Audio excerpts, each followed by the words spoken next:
Ahora viene la presentación del libro Del seno de Dios de Ana María Infantes, bajo los comentarios de Juan José Valdés Fernández. Ana María Infantes estudió literatura en la Universidad Nacional Federico Villarreal y gestión cultural en el Mali. Ha trabajado para diversas instituciones relacionadas al rubro del libro y la lectura, como para la Cámara Peruana del Libro, Editora Perú y el Ministerio de Cultura.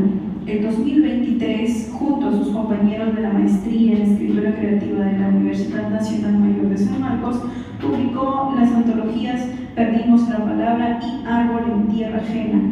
Durante el 2024 y 2025 fundó y trabajó en Letra Máquina de Ediciones. Del seno de Dios es su primer libro de poesía. Actualmente es editora de Necrópolis. En los comentarios, Juan José Valdés Fernández es magíster en literatura latinoamericana por la Pontificia Universidad Católica del Perú. Muchas gracias, Ana María y Juan José, por su participación. Les escuchamos.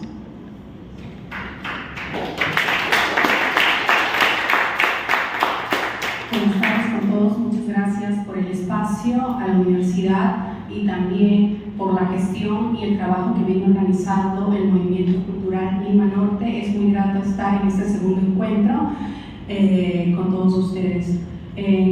Bueno, como dice Flavia, quien estaba a cargo de esta presentación era mi gran amiga Gabriela Tencio, que está todavía en el tráfico atorada. Sin embargo, afortunadamente llegó Juan José, un gran amigo de la universidad, y se encargará de manifestar las palabras que Gabriela tenía preparada para esta oportunidad.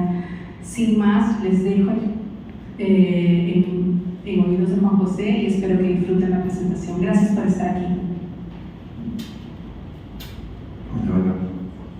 ¿Qué tal? Muy buenas noches con todos. Me presento, mi nombre es Juan José y tal como lo menciona Ana, en realidad el estudio, ¿no?, que se ha realizado del poemario de Ana María Infantes estuvo a cargo de su compañera y amiga Gabriela, ¿no? Sin embargo, Gabriela me ha enviado, ¿no?, lo que iba a exponer, el cual así, bueno, considero yo, después de leer lo que es un análisis interpretativo, ¿no?, acerca de temáticas transversales que circunscriben el corpus poético planteado por Ana María Infantes. Muy bien, pasa a la lectura.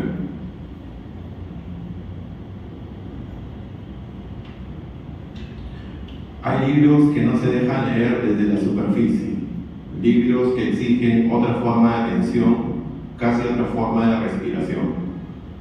Del seno de Dios, de Ana María Infantes, es uno de ellos. No porque sea hermético, sino porque su materia es otra. No trabaja con grandes ideas abstractas, ni con una emoción reconocible en su forma más inmediata.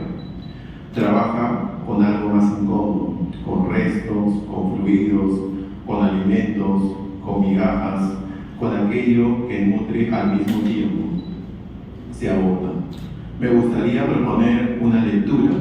Este no es un libro sobre la pérdida, sino sobre la caducidad, sobre cómo las cosas, el cuerpo, el amor, la fe, el lenguaje, no desaparecen de golpe, sino que vencen, se degradan, cambian de estado.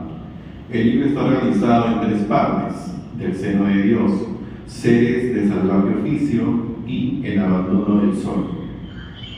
Y más que 3 momentos separados, podríamos pensarlos como 3 estados de una misma materia. En la primera parte, del seno de Dios, el poema nos sitúa en el origen, pero no en un orden luminoso. El seno no es aquí un lugar de protección clara, sino una matriz ambigua. Hay un verso que me parece decisivo: mi hogar es una caverna aterradora. El hogar, que debería ser refugio, aparece como cavidad inquietante. Y esta imagen se repite: pozo, caverna, pecero. Espacios cerrados, húmedos, donde la vida no se despliega, sino que se contiene. Esto cambia completamente la idea de origen. Nacer no es abrirse al mundo, sino quedarse dentro de algo. Y en ese interior, incluso lo divino se vuelve problemático. Dios no aparece como una presencia que ordena, sino como una figura interrogada, desplazada, casi insuficiente. En A Destiempo, por ejemplo, leemos: ¿cómo degustar el mundo a partir de sus andrajos? La pregunta no es cómo vivir el mundo, sino cómo incorporarlo, cómo hacerlo pasar por cuerpo, y lo que se ofrece no es abundancia, sino resto. El mundo se presenta como algo ya desgastado, y más adelante, la sedienta oscuridad nos nutre de prohibida luz. Aquí ocurre algo muy extraño. La nutrición no proviene de la claridad, sino de la oscuridad. De la luz misma aparece como prohibida, es decir, incluso aquello que debería iluminar llega contaminado, tensionado. En esta primera parte, entonces, el libro instala una idea muy fuerte. El origen ya está atravesado por la falla. La vida no comienza en plenitud, sino en una forma de desajuste. En la segunda parte, seres de salvaje oficio, ese cuerpo sale al mundo. Aparece el otro, aparece el vínculo, aparece la memoria de las antecesoras, pero este desplazamiento no trae redención. En Escena Nocturna leemos: nos convertimos en luces de casino, extraviados entre los gestos de la ternura. La imagen es precisa, hay luz, sí, pero una luz artificial, inestable, intermitente, y en medio de la ternura hay un extravío. El amor no organiza la experiencia, apenas la sostiene por momentos. En otro verso, la sed de los condenados fue saciada. Es importante esta palabra, condenados. El alivio existe, pero no transforma la condición. También aparece la herencia. Me detuve a mirar la faz de todas mis madres, sus vidas miserables. La memoria aquí no es un archivo que se consuela, es algo que se ve en el cuerpo, una continuidad de la fisura.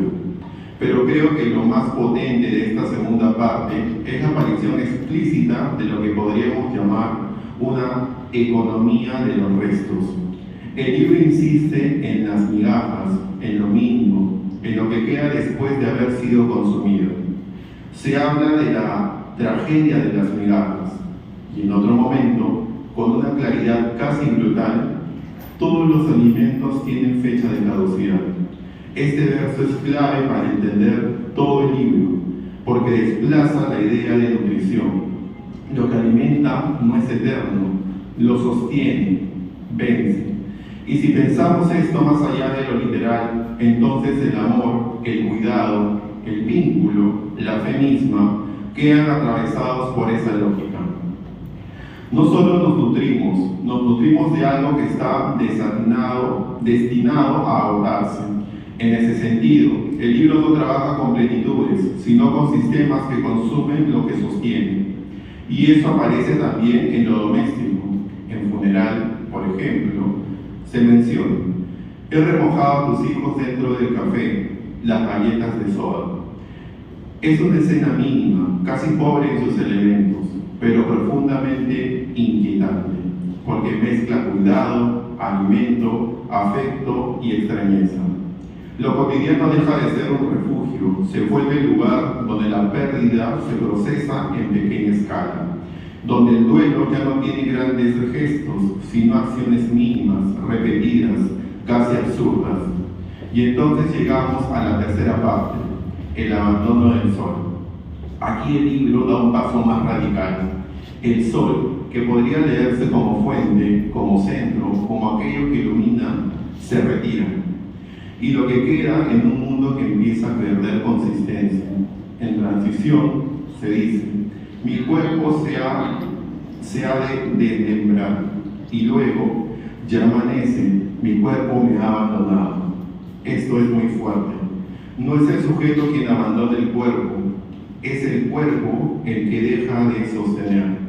La identidad ya no tiene soporte, en descomposición se cita: él se fue, realmente nunca estuvo aquí. La pérdida se vuelve más radical, no solo desaparece el otro, sino que pone en duda su existencia misma. Y más adelante, quedé persiguiendo la descomposición de la belleza. La belleza no se pierde de golpe, se descompone, se vuelve proceso. En evaporación, desvanecen las calles, el río, el puente. Ya no es solo el cuerpo o el vínculo, es el mundo el que se pierde estabilidad, y en cuerpo de cenizas se dice, el humo, el cuerpo se esfuma. El recorrido es claro, de cavidad a ceniza, pero quizá uno de los momentos más intensos del libro está en vacío. Se dice, te lloré a través de todos mis fluidos. El dolor deja de ser una categoría emocional, se vuelve fisiológico. El cuerpo entero participa del duelo y finalmente nuestro vacío tendrá siempre donde crecer. El vacío no es un final, es algo que persiste, que se expande, que encuentra espacio. Y hacia el cierre queda una pregunta que condensa todo. ¿Cómo devolver la luz al ciego? ¿Cómo abandonarte entre tanto muerto? No hay respuesta, pero el libro no intenta responder.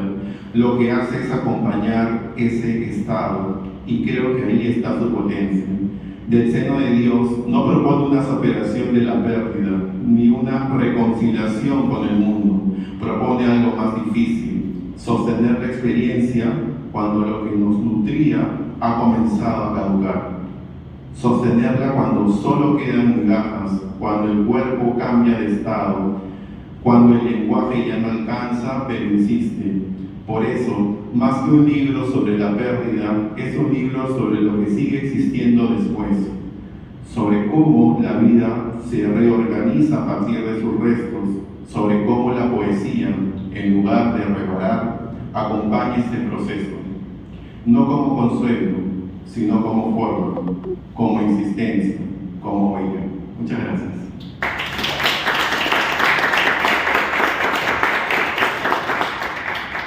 Nuevamente, muchas gracias a la Universidad de Ciencias y Humanidades, el Movimiento Cultural Lima Norte, a Juan José, que es mi amigo de tantos años desde la universidad, cuando estudiábamos literatura e íbamos a eventos justamente como estos, y justamente comentábamos al inicio, ¿no?, lo importante que debe ser siempre estos espacios de diálogo. Agradezco a Gabriela que no ha estado aquí, pero Juan José ha leído las palabras que preparó. Sin más, muchas gracias a todos por estar aquí.